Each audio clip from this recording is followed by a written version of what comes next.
Wisconsin, a Farm to Institution conference hosted by REAP Food Group and FairShare CSA Coalition. My name is Aiden, and I work at REAP Food Group. REAP is a nonprofit in Madison that works to cultivate connections with communities to build a resilient local food system. FairShare is also a nonprofit based in Madison with a mission to build resilient food communities by investing in farmers and empowering eaters. While both of our organizations are based in Madison, we also both have larger programmatic reaches. Reprogramming is statewide with the Farm Fresh Atlas and Farm to School, including Healthy School Meals for All. And FairShare expands out of Wisconsin to the whole Midwest, and in some cases nationwide, supporting CSA farmers with the Midwest Vegetable Growers Network and the Organic Vegetable Farm Manager Apprenticeship Program, to name a few. So REAP and FairShare have been conducting complementary programs for years, and I've been really grateful for the opportunity to work on this collaborative project. Thanks to North Central SARE. I want to take a second to shout out the rest of the planning committee. If they can just wave wherever they're standing. Paulina Baker, back there from REAP. And then our new and very good friends, Beth and Chang Rai, who are over here from FairShare. If you have any questions today, one of the four of us is the one to ask, and if you ask the wrong one, we'll point you in the right direction to the right one. Okay, so you might have caught that resilient is a word that both REAP and FairShare have chosen to include in our missions, the definition of which is able to withstand or recover quickly from difficult conditions. I can go slower. The state of our food system right now is not super resilient. We have pockets of resilience, but the system as a whole isn't. And while that's mostly outwardly visible right now in emergency food, with the food share funding crisis, it's evident in every sector. REAP and FairShare are both organizations that work towards lasting structural systems change, and I'm guessing that that's something that all of you care about because you're here today as well. And so we hope that this event can help you do that.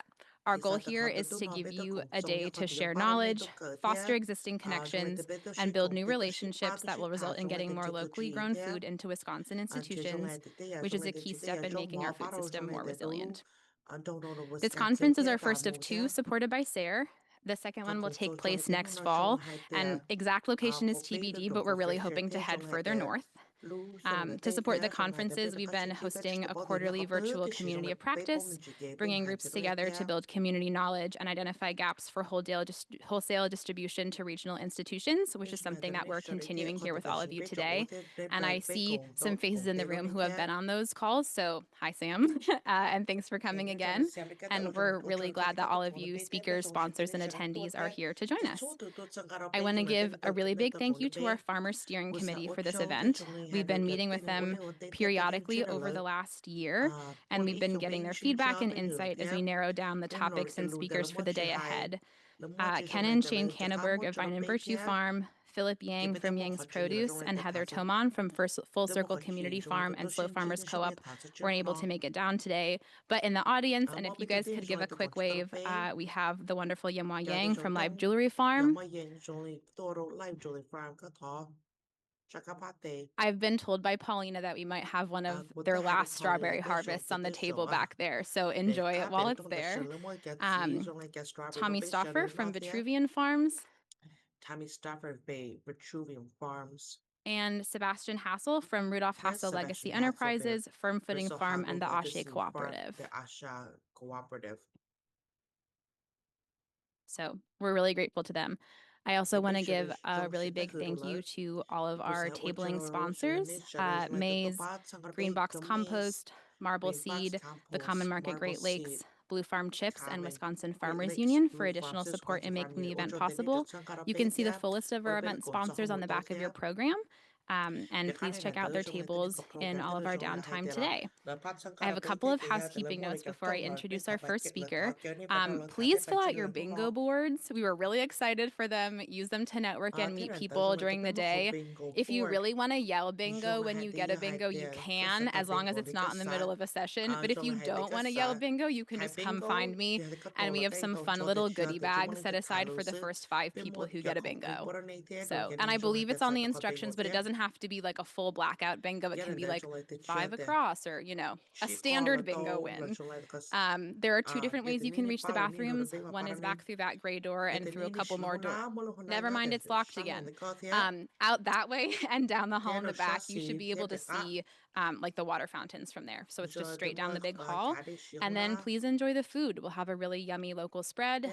There are some QR codes on the food table, and you can see where all of your food is coming from. We have quite a few of the people who produce the food in the room today, so we're excited to have them. All right, so our first speaker of the day and opening our event is Sara George, who is the Farmer Focused Program Manager at Renewing the Countryside. She works on farm to school, farm to early care, and farmers market aggregation program areas, as well as operating a small vegetable farm, being a mother of 3, and being the market manager for the Red Wing Farmers Market. She was one of the first people today who put all 4 of those little stickers on her name tags, and that feels very fitting. And after the first conversation that I had with her, I think I pretty immediately emailed and asked her to come speak at this event. I think she's doing incredible work. She leads Renewing the Countryside's Farmers Market Aggregation Program, and through that has been able to build a network of farmers markets in Minnesota that act as an aggregation hub for their farmers, creating a unique model for institutional purchasing. So, Sara, please come up and join us.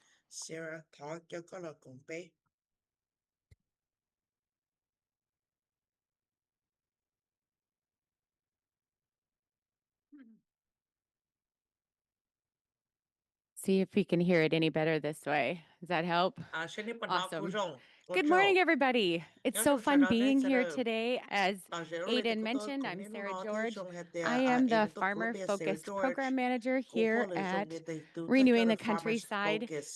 Renewing the Countryside is a nonprofit organization that supports the rural food system here in the upper Midwest. We do that by connecting people to resources that support them to activate change. Here are a few of the programs that we do at Renewing the Countryside. We have our Farmland Access Hub. We have urban agriculture. We have Minnesota Women in Conservation. I've worked on Wisconsin Women in Conservation. We've got Farm to Kids and so much more. Kind of near and dear to my heart is our Go Farm Connect program, where we have farmers who help farmers access USDA resources. It does get a little complicated. Uh-oh. My dinger. No? Oh, there you go. It does get a little complicated when you're trying to untie the acronyms that the USDA uses. And so our farmers have actually used those programs and can help work side by side with farmers, particularly specialty crop producers, as they're navigating those resources. So I love that project. But today I'm here to talk to you about our Farmers Market Hub project so that you can hear and understand ways that we have made collaboration, community, and connections work across the food shed over in Minnesota. So several years back, boy, I don't want to date myself, maybe 12, 13, 14 years ago, I was the market manager and a vendor over at the Wabasha Farmers Market. I was handed a 3-ring binder and a bank statement, and they said, hey, we need a new market manager, and if you're willing, here you go. For anybody that has been, is there any market managers in the room? A bank statement and a 3-ring binder with a few notes was not quite what I needed to prepare for, let me tell you. So they said, good luck, and off I went. See, we had really loyal customers. Our vendors were coming consistently each and every week, and they were super committed. But there always seemed to be an abundance of produce left over at the end of the day.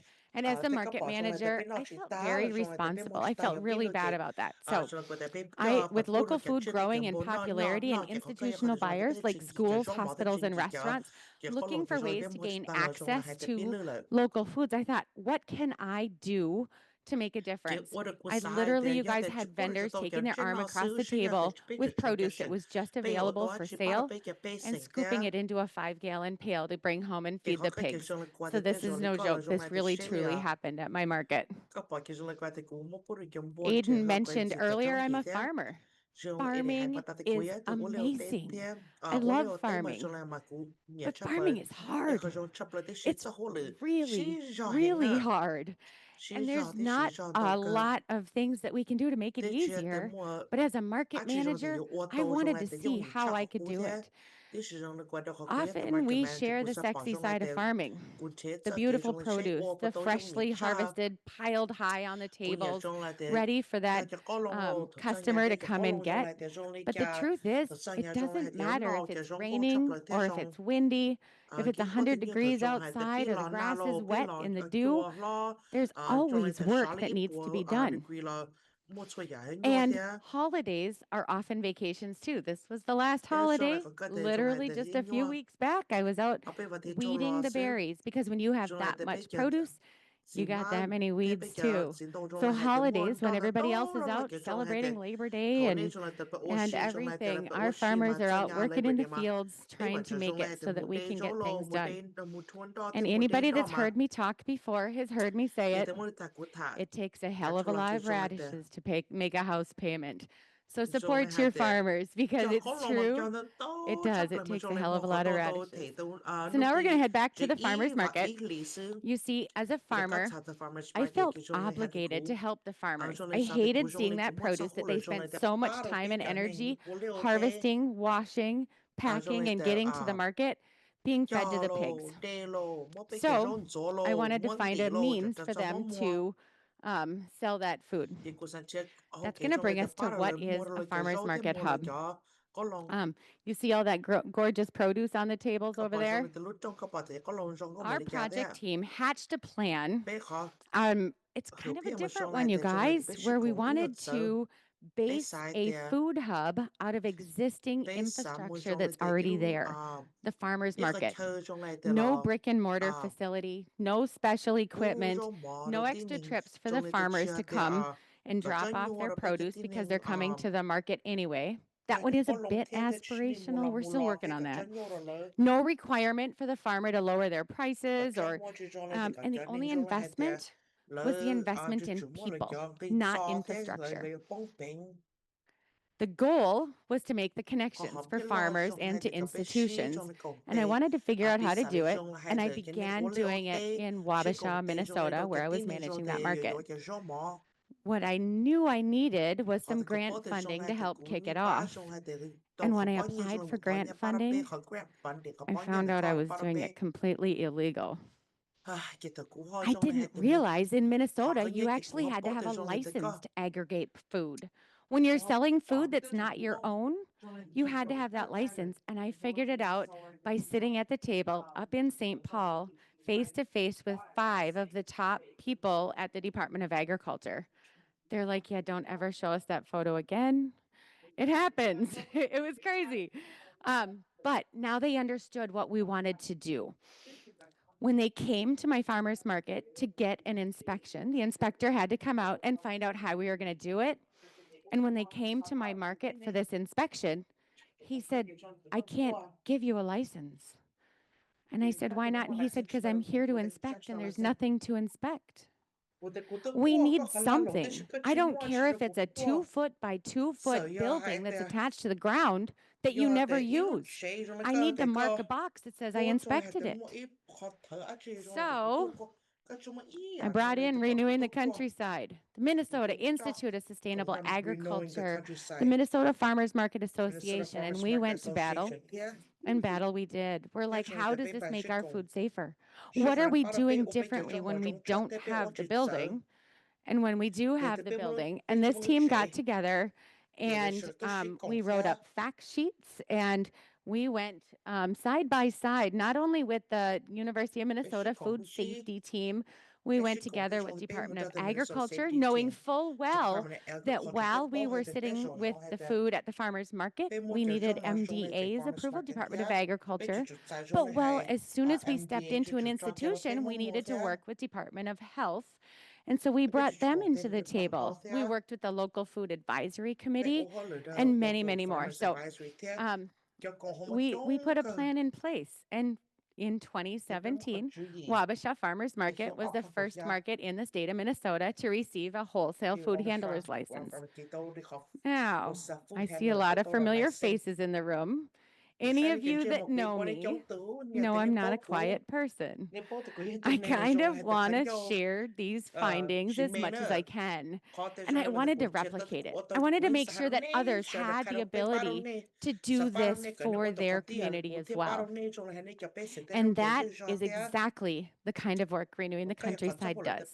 We amplify the incredibly amazing things that are happening out there across the state, Minnesota, Wisconsin, Iowa, and we want to do that. So we wanted to start with our schools. Anybody that's had a chance to work with schools knows that school is like a three-legged stool. You've got your classroom, your cafeteria, and your community that are going to be out there. There's three different components, and we wanted to kind of understand them. So in the cafeteria, obviously procurement is a no-brainer. But without the other two legs of the stool, it just tips over. It doesn't win in that community. It fails. And we want to see ways that we can build food systems that work. And so we wanted to build some of that classroom connection too, inviting the farmers in with their green beans into the first grade classrooms, showing them that they could grow a seed in a little red Dixie cup, right? We also wanted to bring the community in and rally around local food happening in farm to school sales so that we could start really getting that education throughout the community about these sales that were happening. With farm to school, it benefits everyone from the students to the teachers, the administrators, to the parents and the community.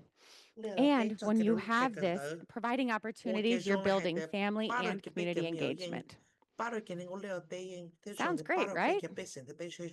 So why isn't it happening everywhere? I got really frustrated, like, this sounds amazing. How come the schools are saying no? Or why aren't they making these purchases? So we started to ask some questions. Questions like, who does the ordering for you? How often are you placing these orders? What day of the week do you want deliveries? What day of the, or I asked them, what are some of your biggest obstacles for sourcing locally? How many buyers do we have in the room today? Yeah, a couple of you out there. So the buyer obstacles, I'm guessing you guys are having the same obstacles that we had. So just imagine you're the food service director at a local school. It's your job to place the orders for the next week or two. You have to reach out to 10 different farmers to have enough tomatoes for your planned menu. No one has the spinach that you had hoped for this week. 6 different farmers are planning to be delivering potatoes. John likes text, Jane likes emails, Joe likes it when you call him. Plus, you have to stop what you're doing every single time a farmer knocks on that back door because schools are locked during the hours that the schools are open, right? Each farmer is going to hand you a unique invoice. How much time do they have to dedicate to supporting local? Plus, there's the confusion about whether or not it's legal to buy from local farms. If you take nothing away today except this, product of the farm is legal and it's an approved source for purchasing of local foods. Institutions, individuals in the community, anybody can purchase from local farms. In the upper right-hand corner, there's this myth. I'm telling you, there is not a magic wand in the back of a Cisco truck that makes their food safer than our local farms. Just going to say it. And then we have our farmer obstacles. So our farmers are amazing in the fields. They have the ability to grow, tend, and harvest a diverse set of crops in our short summers that we have in the upper Midwest. Often, farmers don't have the time to dedicate to leaving the farm and establishing relationships with buyers or delivering products to 3 to 4 different markets throughout the week. They know farmers markets, but they're unsure about wholesale accounts. They're unsure about pricing, and they have concerns about the large quantities that are going to be needed. It's pack standards are something they've never even considered or thought about. And with so many questions, it's easier to just back away. Of course, we listened and we heard, but we didn't stop there. We did a fun session called the muddling session, where we got together and just kind of just threw it all out. Like, what are some of these barriers? How can it happen? Up here, you're going to see 2 farmers. You see a food service director, a principal, a superintendent, 3 different schools in this particular photo. I think we had 10 or 11 different schools and a dozen or 2 farmers that came into the mix and started sharing their story. We asked our schools first. This is how we started. If you could buy anything local, what would it be? And we had them fill out the list.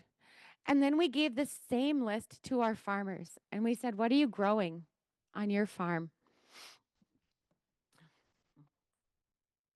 With the data from that, we put together a supply and demand spreadsheet. And the schools learned what was available locally, and the farmers learned what they could grow more of. But more importantly, we had a better understanding of each other's challenges. We heard how farmers could tell that they had tomatoes coming in their field, looking down those rows and being like, yeah, I'm going to have those ones will be ready next week. You can't really dedicate, this is how many quantity, this is the quantity I'm going to have available. The schools, when they're ordering things like, let's just take lettuce as an example, from a local farm, they're going to have to wash it. They're going to have to core it, wash it, drain it, spin it, chop it before it can go in the salad bar. And when they're serving lettuce from Bix or Cisco, they take a scissor out of the drawer and they cut it open and they pour it in the salad bar. So number one, it's a lot more labor. Number two, the time it takes to do that, they can't just look at the students and say, hang on, we're almost done with this. You've got to have it out there on time, ready for them. And then we went and looked at the elephant in the room, pricing. And it's where no one wants to go, right? It seems like that elephant is there. And we decided to be fully transparent about it. We compared our pricing and we crossed off things that just didn't make sense. In our community, potatoes were no, it's not, we didn't even come close. But we started noticing trends like the cucumbers were actually more cost effective at a farmer's market than they were from Bix or Cisco. For farm to school to work, you need to start where you can and make baby steps in the right direction. Maybe not looking at every component of the meal, but instead looking at items you can put on the salad bar in the summer meal program, or to the fruit and vegetable options that they offer. Apples is a no-brainer. But we looked at things like the pricing, what it took to prepare that item, how the farmers could scale up, and then the bigger question, the biggest thing that got schools to buy was what comes the same from Bix and Cisco as it does from our local farms. Because you're not adding labor then, we're actually doing apples for apples, pun intended. And we did it all online. Our goal was to use an online sales platform that we could eliminate the middleman, right? The farmers could put what they had available on an online sales platform, and the market simply looks at who placed what orders and was able to start making those deliveries, aggregating those orders and making those deliveries. The platform would track the who, how, and how much for us. Choosing a platform was a bit tricky, though. Trying to make the right decision on a platform, we researched 26 online platforms where you could actually aggregate product or combine it and had multiple farmers listed on the same platform. And anyone that knows an online platform, and I'm curious to get to know you, Patrick, we had this car. The platform is the key to your success. So, if you could click on that bottom one. Here's an example of what our online platform looks like for our Red Wing Farmers Market Hub right now. We're using a platform called Open Food Network. And on Open Food Network, it's fully transparent. So you can see the items that are coming from each of the farms with their photos. You're going to see like Sweetland Orchards and Young Acres. And she's going to scroll down now to Howling Moon Farm. There we go. And click on it. You can see who the farmers, where that farm is. You can see their address. We're not hiding their contact information. You can see their phone number and everything. But buying online is what our wholesale customers are used to. They want to be able to add individual items into the shopping cart from multiple farms with one checkout, one delivery, one invoice, and one payment. And we can do just that by having it all sitting in our online platform. And it makes it nice and slick for our customers. Now, if you want to bounce back to the PowerPoint, Sunshine.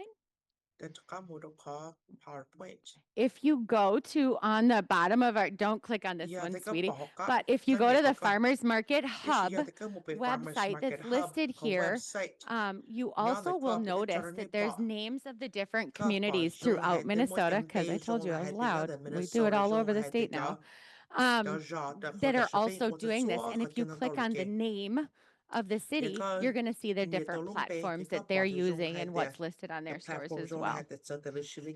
Now, we didn't get here without our challenges. Things like helping farmers with pricing, scaling up, packaging, consistency, and even pack standards.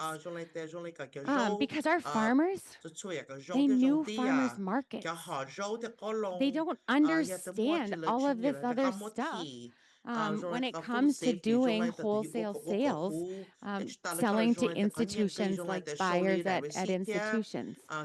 We had things that we found tools that helped us, like this pack standards book. This is from the Good Acre, which is it's a brick and mortar food hub. Brick and mortar meaning they have a building that they are doing their food hub work out of. The thing I love about this particular resource is that you can see, don't make the carrots this size, make them this size. This is a fully laminated book. I believe it has 18 or 19 different products in it that you can flip through.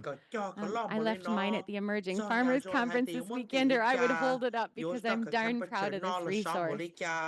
There's no language barriers with this one.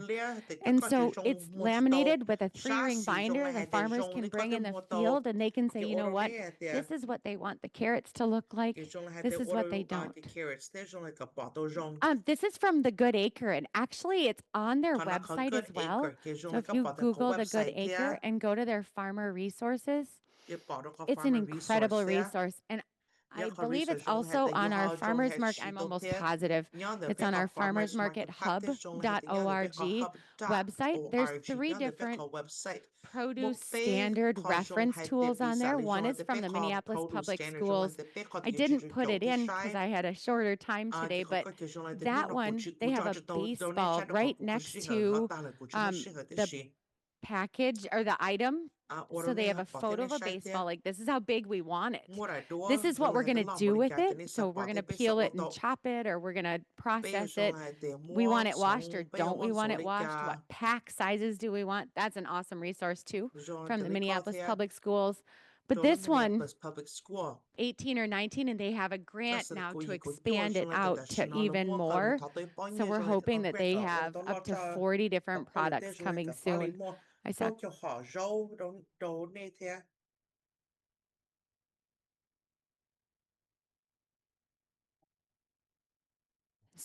So there's a comment that anybody working with LFPA also has a resource like this that they're using. So this is an amazing resource. And resources like these matter. We work together with food hubs instead of against the other food hubs in the state of Minnesota. They are competitors of ours, but gosh, if we work together and collaborate, we can celebrate the wins. We're not reinventing the wheel. And this right here is why it matters. Which one of these boxes would you prefer receiving if you're a wholesale buyer? The one on the left? And we go again. Which one of these boxes? And as a farmer, we use these items on our table. It's not hurting us, but wholesale buyers won't accept things like this. And so coming through and working to help train the farmers with understanding what kind of items they could use, should be putting in the boxes, what the expectations are, and how they can do that is really an important component to this. So now, back to reality. Told you this hasn't been without a lot of changes. So in food system work, change is the only constant. Partners, funding, and community needs, they all evolve in unforeseen ways. What appears to be a setback or a stalled project or a lost funder or an idea that proves harder to execute than expected often becomes a valuable reset. Pivots can sharpen purpose, strengthen partnerships, and create a space for innovation. And a pivot is not a failure, it's a strategy. So I want you guys to think about that as you're going forward. Pivots are often born out of circumstances that are out of your control. And back when COVID hit, our farmers market hubs, we started this in 2017, online sales, long before COVID. And it was hard getting our wholesale buyers on the platforms. It was hard getting our farmers to try new things. But when COVID hit, we were popular. Everybody wanted to know how to get their farmers markets online. Farmers markets were closing across the nation. The Farmers Market Coalition reached out and asked us, how can we move these sales, all these farmers markets online? Customers were able to simply drive up with their order number and show us what number we'd grab their order off the tables, and they could support farmers in a new way. Our market started to expand our online ordering. Instead of sitting outside at winter markets, we did online drive-through winter markets, and we got really creative with it.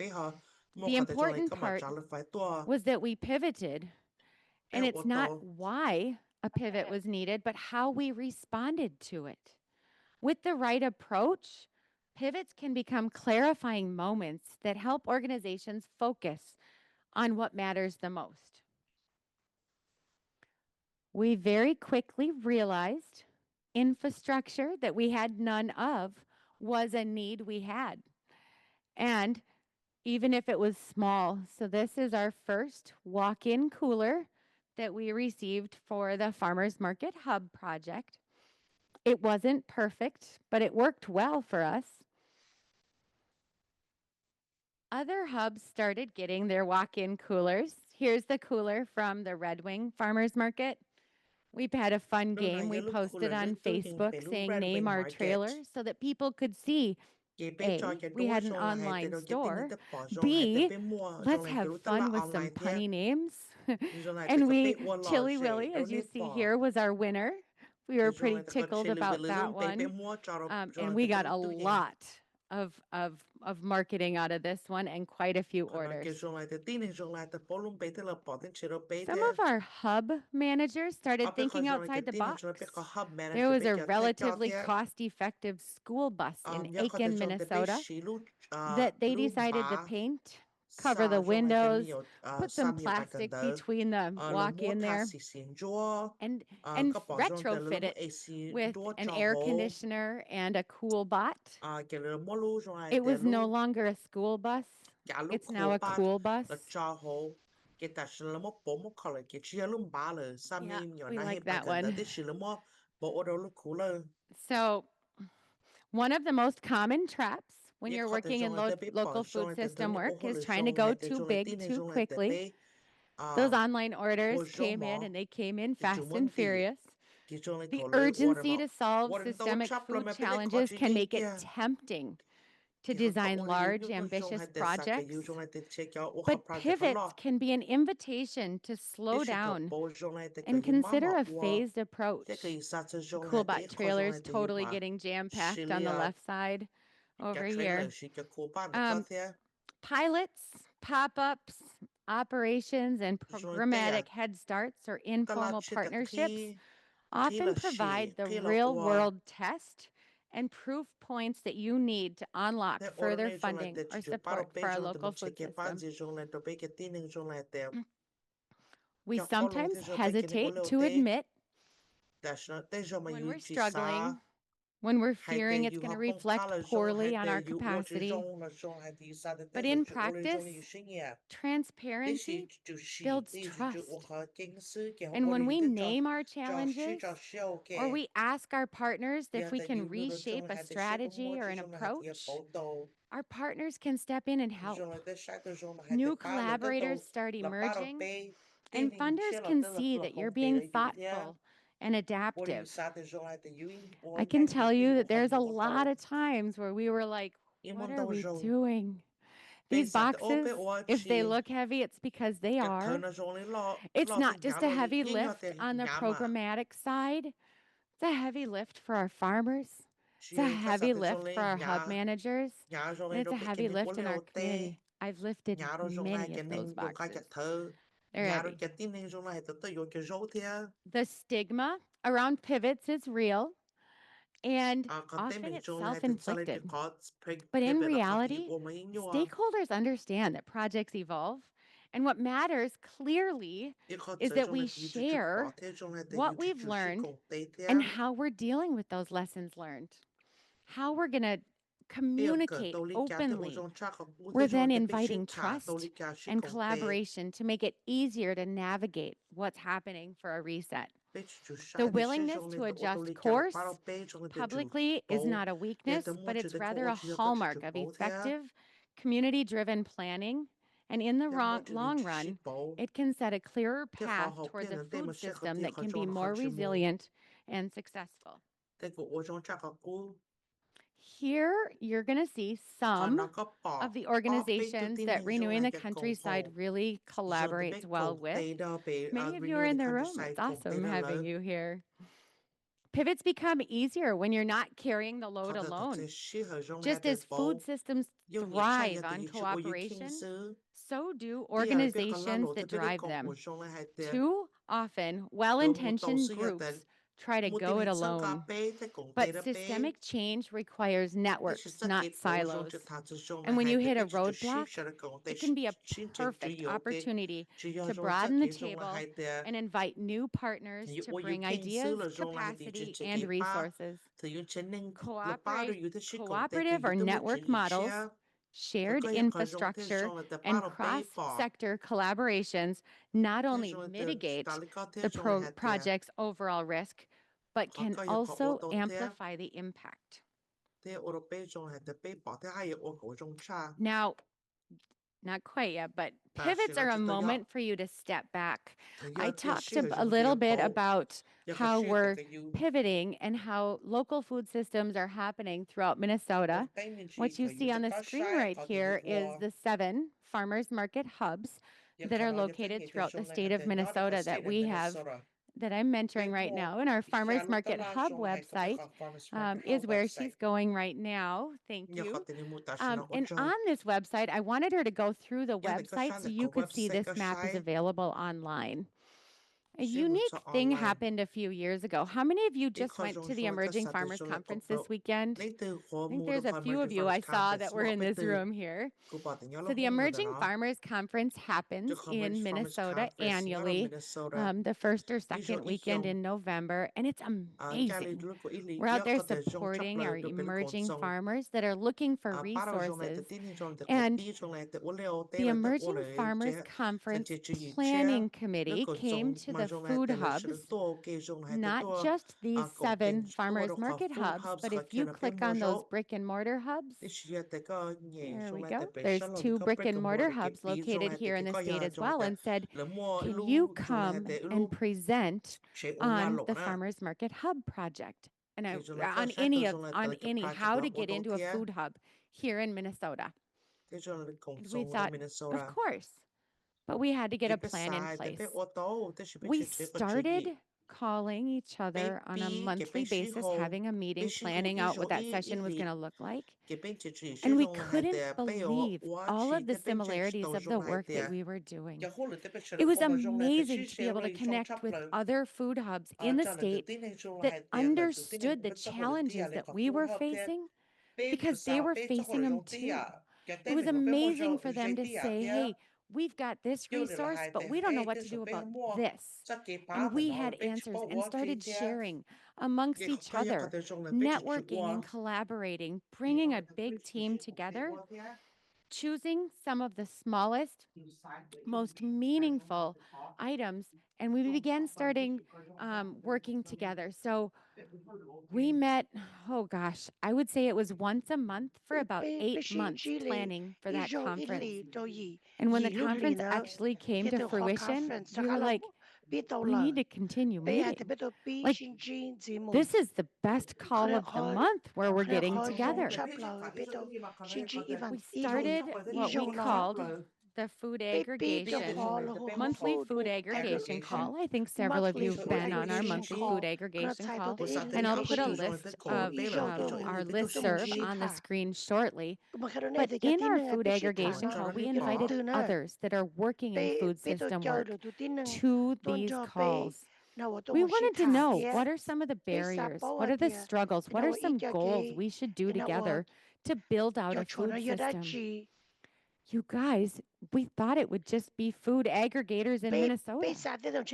All of a sudden, we had Iowa, Wisconsin, North Dakota, South Dakota, Michigan.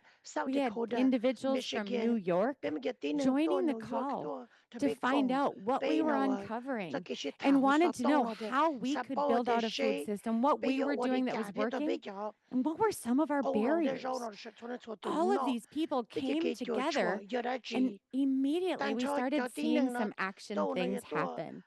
So one of the things that was happening was our food hubs in the southern part of the state didn't have access to wild rice. In the northeastern part of the state, they didn't have a lot of produce until really later into the season, but they had a lot of things that they needed to do for LFPA, Farm to School, LFS, the different things.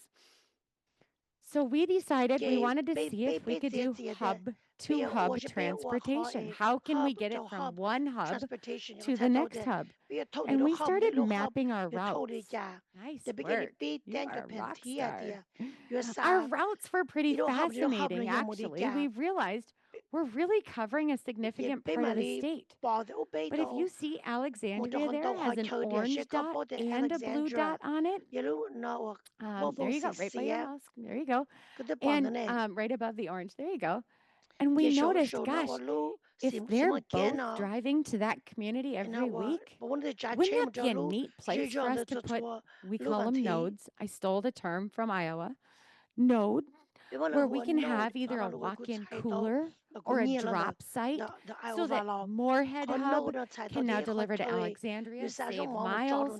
Wilmer Hub can deliver to Alexandria, pick up the stuff from Moorhead, maybe drop off some stuff from Moorhead to get, but having a centralized location where we can see this happening. And to the right, you see Sprout, one of our other food hubs there. The Good Acre is going there.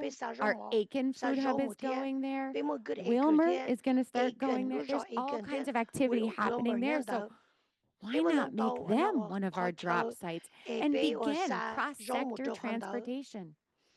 And as long as these are the routes our hub managers are driving, if you untoggle the routes now, we thought we'd start mapping out some of the farmers we're working with. So here you're seeing not all, but quite a few of our farmers. I want to say thank you to Maeve, who's sitting in our room. She designed this map for us. So Maeve, wave your hand.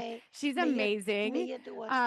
But mapping out all the farmers in this local food region has been a complicated but incredibly amazing thing for us to look at. Like maybe we can put a node at one of these farms that's kind of centrally located around multiple farms. So Hidden Stream Farm in southeast Minnesota is one of our nodes. 5 or 6 farmers drop their product off at Hidden Stream Farms, and we're able to have less farms to visit when we're picking up and doing distribution. I love that we can do this and collaborate as a team. So if you untoggle the suppliers, one of the things that we have in Minnesota, if you go to Agri Schools, we have Agriculture Research and Innovation Grants. These are our farm to school grants. All of these schools identified here get funding from the state to buy local food. And when we looked at the hubs and the schools that were getting that local funding, we were trying to figure out, now we can look, where do we need more hubs? Where do we need to get more access to these things? So thank you again to Maeve for plotting them on here. So now we can look at this with data. We can begin searching together. There's all kinds of other stuff on these platforms. You know, neat plans and routes and current nodes and buyers and all kinds of stuff. But I want to get back to it. So we're going to go back to that PowerPoint. This is where pivoting can become easier when you're not carrying this work alone and we're going to our local food system together. This is where collaboration is key, and working with others, though it seems like they are competitors, they're really not. On the screen here, you're going to see pivots are a moment for us to step back and ask, who else should be in the room? What can we accomplish together that we couldn't do alone?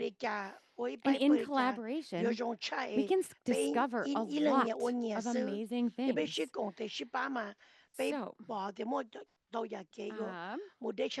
pivots are an inevitable part of our food system. And by bridging producers and buyers, we can build a resilient food system. I want to bring, setbacks don't mean failures. You guys, I've said some of this stuff already. Setbacks don't mean failures. Strategic pivots can clarify purpose, foster collaboration, and accelerate progress in food system, be innovative, be transparent, bring others to the table. And then on the next one, this is that food aggregation call that I was mentioning. We're now posting it publicly. We have people all across the nation. Anybody that wants to aggregate food, cares about the local food system, sign up for our listserv and join our call. We have about 163 individuals, not just food aggregators, but state staff, funders, food pantries that join our call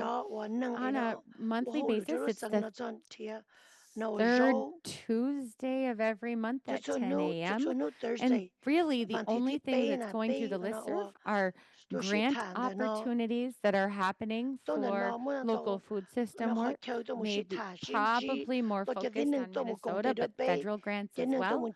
And then also the invitations to our next calls, the Monday prior to those meetings, we do send something out.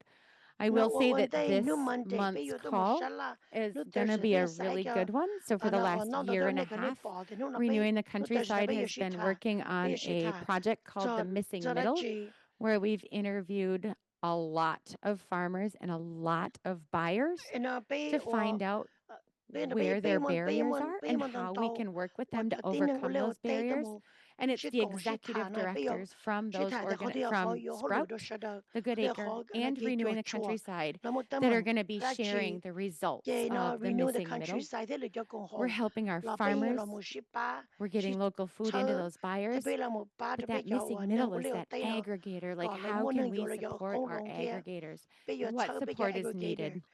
So that's going to be an excellent call. 嗰啲可誒做冇 And shita if 用 you 出嚟 want to 做 make a 到蛋 difference, this is my 湯， sassy daughter. 你 Go to the 嗰 farmer's 啲 market 菜， and buy a tomato, or 一 better 個 yet, a 一個 bunch 一 of 個三個 radishes, 俾巴咧， because each and every 十 one 八 of 個你 us 揀啦，見冇到 can farmers market， make 我要 decisions 嗱 and 話 choices with our 呢 money 學 and 呢 make 作 a 字 difference 女 in our 咯， farmers' 呢路字女 pockets, 咯，冇要呢 because 呢 those 波 radishes are 呢 making 波 our house radish payments.